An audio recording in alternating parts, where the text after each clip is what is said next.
Assalamualaikum warahmatullahi wabarakatuh. Sebelumnya perkenalkan, nama saya Gina Oktasari dari kelas Metodologi Penelitian B. Di sini saya akan membahas mengenai rencana proposal penelitian saya yang berjudul Implementasi Kebijakan Peraturan Otoritas Jasa Keuangan Nomor 11/POJK 03 Tahun 2020 dalam menekan Non-Performing Financing atau NPF pada perbankan syariah.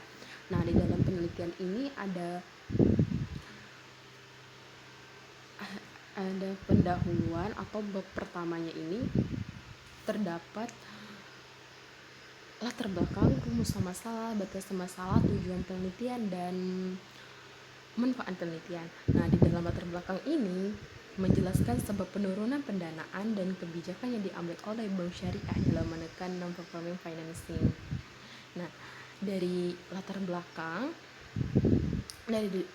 tersebut dapat dikaji mengenai rumus masalahnya atau dapat dirumuskan masalahnya mengenai bagaimana kebijakan perbankan syariah menekan atau meminimalisasikan non-performing financing yang tertera pada peraturan otoritas jasa keuangan untuk mendukung pertumbuhan pada perbankan syariah. Nah, selanjutnya rumusan kedua, apa yang menyebabkan terjadinya penurunan pendanaan tersebut terjadi. Nah, selanjutnya batas masalah. Nah, dalam penelitian ini dikaji mengenai implementasi kebijakan perbankan syariah dalam menekan non-performing financing atau NPF yang mengacu pada peraturan otoritas jasa keuangan. Nah, selanjutnya ada tujuan penelitian. Dalam tujuan penelitian ini untuk mengetahui kebijakan dan tantangan bank syariah dalam menekan atau meminimalisasikan non-performing financing atau NPF yang mengacu pada peraturan otoritas jasa keuangan nomor 11 POJK 03 tahun 2020. Nah, selanjutnya ada manfaat penelitian. Nah, manfaat penelitian ini saya bagi menjadi dua, itu secara praktisi dan teoritis. Nah, secara praktis bagi peneliti sendiri diharapkan mampu menjadi sarana yang tepat dalam pengetahuan penulis mengenai penelitian ini.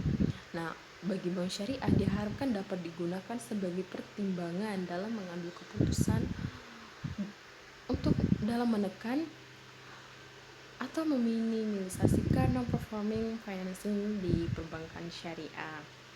Nah, selanjutnya ada manfaat teoritis. Nah, manfaat teoritis ini sebagai referensi peneliti selanjutnya mengenai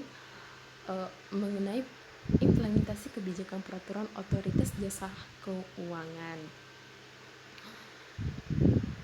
dan dapat memberikan kontribusi dalam mengembangkan ilmu pengetahuan mengenai implementasi kebijakan peraturan otoritas jasa keuangan nomor 11/POJK 03 tahun 2020 dalam menekan NPF-nya pada perbankan syariah. Nah, selanjutnya bab 2 ini meliputi tinjauan pustaka dan kerangka teori. Nah, tinjauan pustaka ini adalah penelitian terdahulu yang menjadi acuan bagi peneliti mengenai implementasi kebijakan peraturan otoritas jasa keuangan dalam menekan NPF pada perbankan syariah. Nah, penelitian terdahulu ini yang menjadi acuan bagi peneliti meliputi pada jurnal yang pertama, yaitu Yenti Sumarni tahun 2020 dengan judul penelitiannya Manajemen Ekonomi Islam dalam menangani pandemi coronavirus biasa, dalam jurnal Babu Al-Ilmi nomor vol 5 nomor 1. Nah, di dalam penelitian ini tujuannya mengetahui bagaimana manajemen strategi operasional yang dilakukan perbankan perbankan syariah dalam menjalankan fungsinya sebagai lembaga intermediasi dari sisi penghimpunan dana, penyaluran dana di tengah pandemi ini. Nah, yang kedua, dalam jurnal Reki Norviana dan Ashinta Skarbidari pada tahun 2020 dengan judul Stimulus Ekonomi Sektor Perbankan dalam Menghadapi Pandemi Coronavirus di Asia 2019 di Indonesia. Nah, tujuan dalam penelitian ini untuk mengetahui kebijakan pemerintah mengenai stimulus ekonomi dalam menghadapi COVID-19 mengenai rektorisasi kredit perbankan akan mempengaruhi non-performing financing. Nah, yang ketiga ada faktor Rahmat Al-Banjari 2020 dengan judul implementasi kebijakan peraturan otoritas jasa keuangan atau POJK dalam menekan non-performing financing pada perbankan syariah. Nah, tujuannya untuk mengetahui penurunan pendanaan dan pembiayaan pada bank syariah. Nah, selanjutnya ada kerangka teori. Nah, dalam kerangka teori ini meliputi non-performing financing atau NPF, yang kedua otoritas jasa keuangan, COVID-19 dan bank syariah.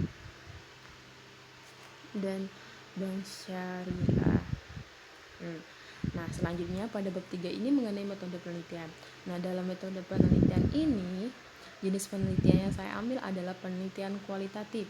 Nah, penelitian kualitatif dengan menggunakan analisis pendekatan deskriptif.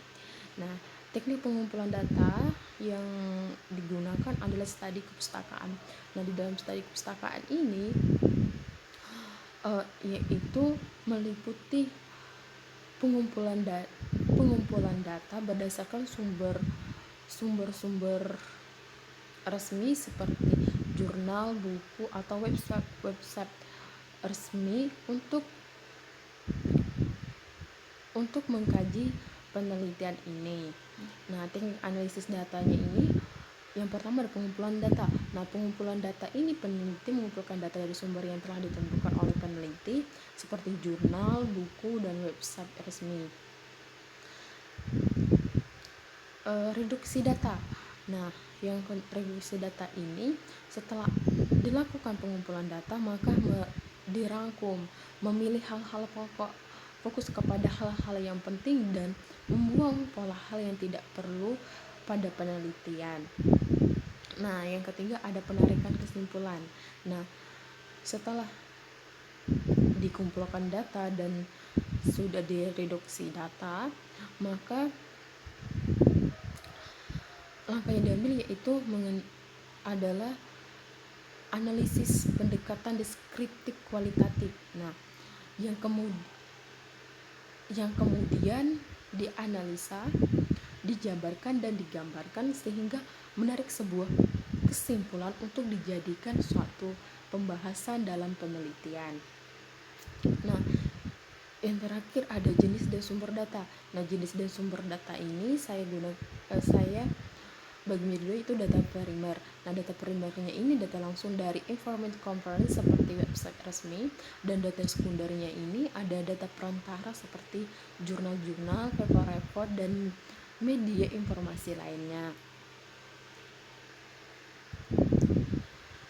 Nah, sekian presentasi mengenai pembahasan rencana proposal penelitian yang akan saya ambil. Bila ada kekurangan dan ada masukan dari teman-teman bisa dituliskan di kolom komentar dan bisa disampaikan juga di WA group. Nah, sekian dari saya ucapkan terima kasih. Wassalamualaikum warahmatullahi wabarakatuh.